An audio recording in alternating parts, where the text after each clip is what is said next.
Joseph Newen. Don't believe everything you think. Why your thinking is the beginning and end of suffering.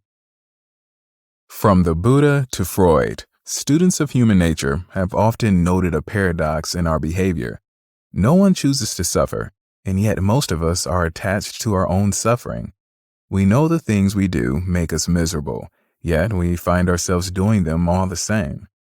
Freud blamed this tendency on the unconscious and irrational drivers of our psyches, the saboteurs of our conscious, rational selves.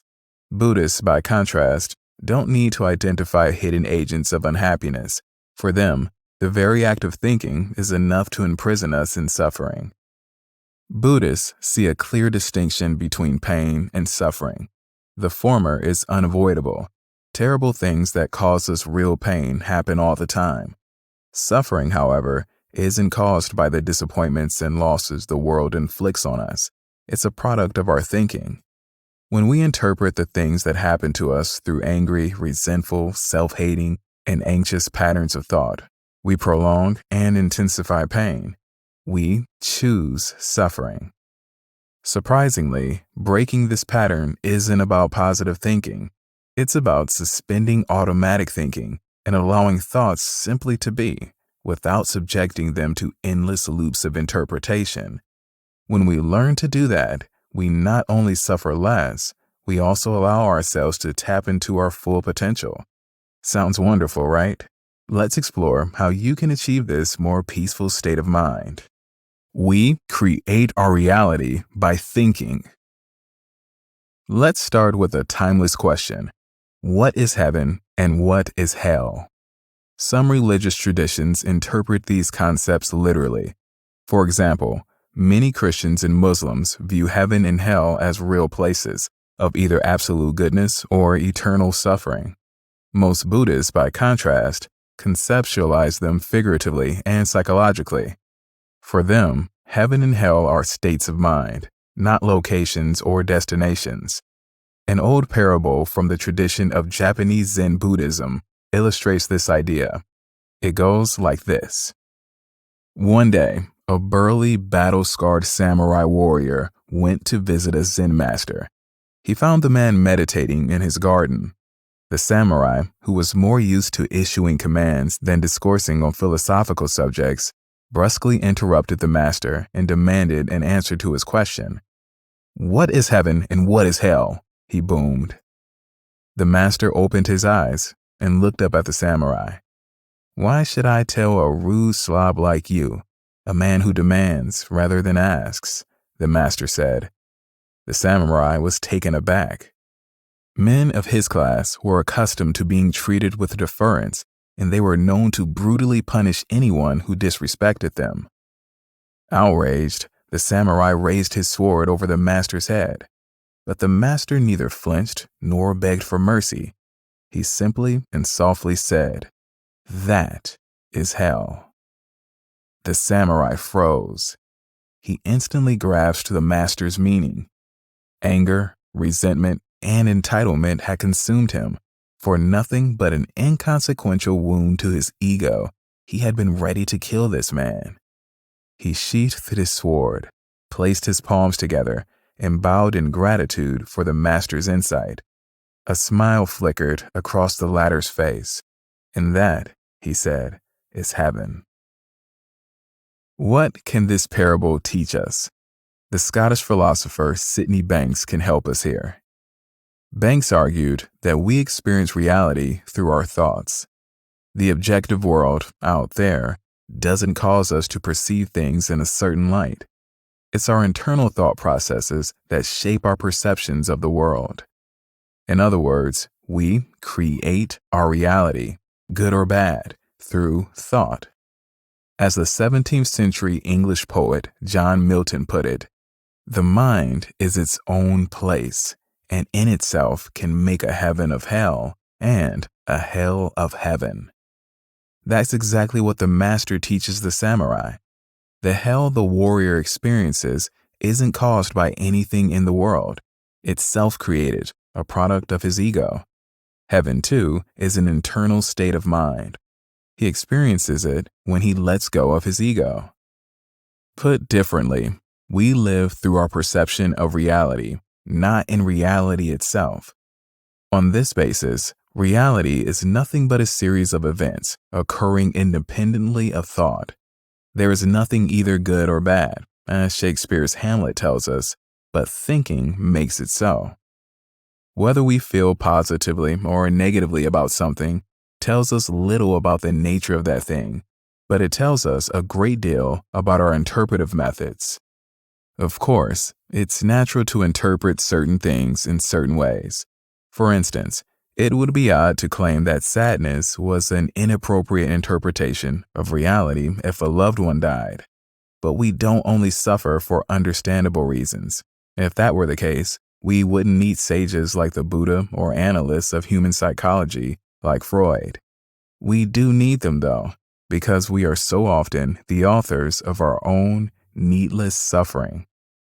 But this type of suffering can be cured. After all, if thinking creates our reality, it stands to reason that we can change our experience of reality by changing our thinking. And if that's true, we're only one thought away from making our own heaven out of hell. Thinking helps us to survive, not thrive. Before we get to the cure, let's talk about the diagnosis. How does thinking cause suffering? To answer that, we need to take a brief detour through the evolution of our species. Evolution equipped humans with huge brains capable of rationalizing, analyzing, and thinking for a good reason. It helped us survive. Thought, in short, is a defense mechanism. Our brains are programmed to scan our surroundings for potential dangers, and it excels at this task. Our minds don't only analyze the world in front of us, they also dredge through memories of past experiences and generate predictions about the future. So far, so rational. The problem is, our brains were designed for a world in which threats to life and limb lurked behind every bush. But the world has changed. We don't need to hunt dangerous animals or take our chances with potentially deadly berries to avoid starvation. Most of us have credit cards and access to well-stocked supermarkets. Our neighbors are more likely to annoy us with loud music than to kill us. A broken leg was once a death sentence. Today, it's an inconvenience. Our surroundings are simply much less dangerous now than they were in the past. Evolution, though, plays out over millions of years, and our brains haven't caught up with the miraculous advances humanity has made over the centuries.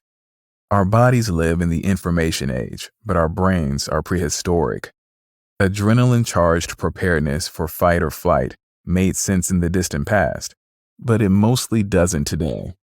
Our minds don't know that, though, so we continue scanning crime-free suburbs, comfortable offices, and annoying neighbors for existential threats. This tendency takes the form of constant, automatic, anxious thinking.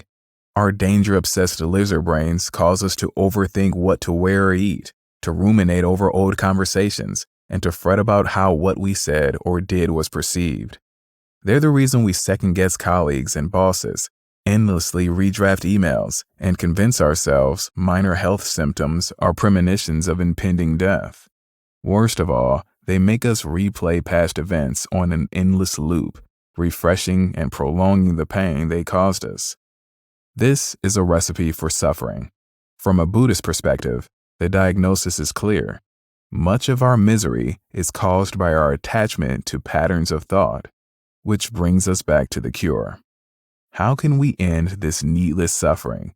The answer, as we'll see, is to stop thinking. Thoughts create. Thinking destroys. Thoughts are nouns. They're something you have, not something you do. They're effortless and spontaneous. They simply happen. Thinking, on the other hand, is a verb. It's something you do. Essentially, it's the act of thinking about your thoughts. Thinking is energy-intensive, requiring effort and willpower, both of which are finite resources. Let's try a little thought experiment to make this distinction easier to grasp. All you have to do is name your dream annual income. Don't overthink it. Just let the number appear in your mind. Got it? Okay, now multiply it by 5. Notice anything? If you're like most folks, the first number popped into your mind without much prompting. Chances are it felt good. You might have experienced a little rush of exhilaration. The second number was probably different, though. Did you suddenly find yourself worrying and fretting? Did you question how you could earn that much money or whether you deserve to? If your answer is yes, you've just experienced the transition from thought to thinking. As you can see, the latter is an emotional roller coaster. It hurtles you onto the crest of anxiety and anger and plunges you into the depths of self-doubt, guilt, and unworthiness. So, what does this little thought experiment tell us? Well, simply put, it's thinking about thoughts, not the thoughts themselves, that are at the root of psychological suffering. Thoughts are simple and easy. They require no great effort and trigger little resistance. But things go wrong when you start to process and judge those thoughts. But here's the thing. You don't have to engage with your thoughts. You don't have to think about them, and you don't have to judge them. Thoughts are creative and positive.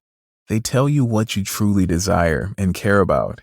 Thinking is neither of those things. In fact, it's downright destructive and negative. As soon as you start thinking, you begin casting your limited beliefs, judgments, criticisms, programming, and conditioning onto your thoughts. The question is, how can you stop negative programming from tarnishing your thoughts? The first step, as always, is recognition. Since you only feel what you're thinking, feelings are like an internal dashboard telling you whether you're in your head. If you're experiencing lots of negative emotions, you're probably overthinking things. Let's have a look at what you can do when you find yourself stuck in this loop. We achieve mental clarity when we stop trying to do things with our thoughts. If thinking causes suffering, shouldn't we stop thinking? That, though, is an odd notion. Can we really just stop doing something that our brains are biologically hardwired to do? The short answer is yes. Let's wrap things up by unpacking the longer version. First, let's define our terms. To stop thinking isn't the same as stopping thoughts in general. As we've seen, thoughts and thinking aren't synonymous. What we're working towards is a state of mind in which thoughts flow through us with no resistance. In other words, to stop thinking is to stop thinking about and judging thoughts. This isn't a specific action. Really, it's the absence of action. The more we become conscious of the fact that thinking causes us to suffer, the easier it becomes to detach ourselves from that thinking. An analogy can help us grasp the meaning of this idea. Imagine you're given a bowl of murky water from a puddle. Your task is to make the water clear. There are lots of ways to solve this problem. You could boil the water, for example, or pass it through a coffee filter. These kinds of solutions are active. They're about doing something to the water. But there's a simpler solution. Leave the water alone.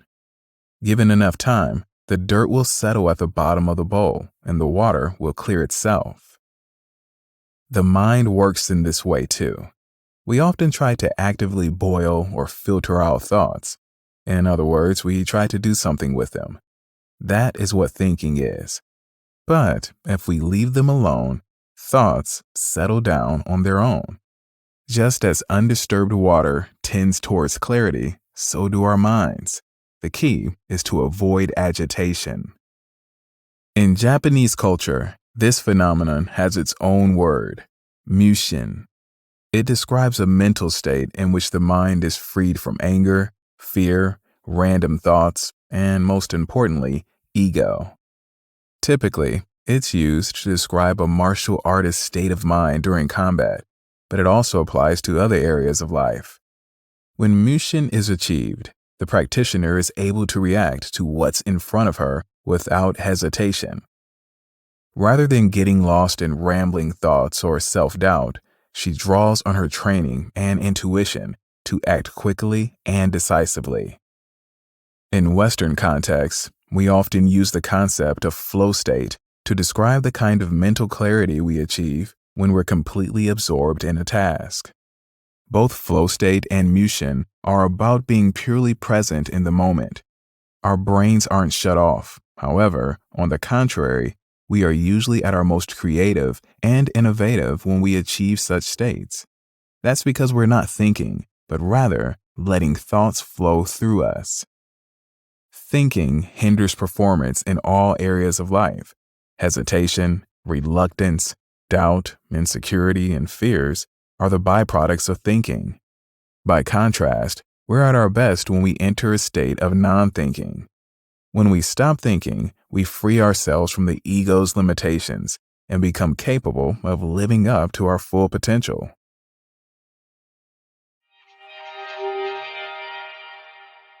In this blink to Don't Believe Everything You Think by Joseph Nguyen, you've learned that our brains have evolved to overthink.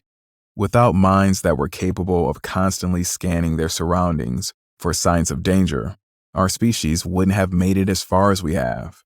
But in today's safer world, this ability leads to needless suffering. If we want to escape that suffering, we need to stop believing everything we think.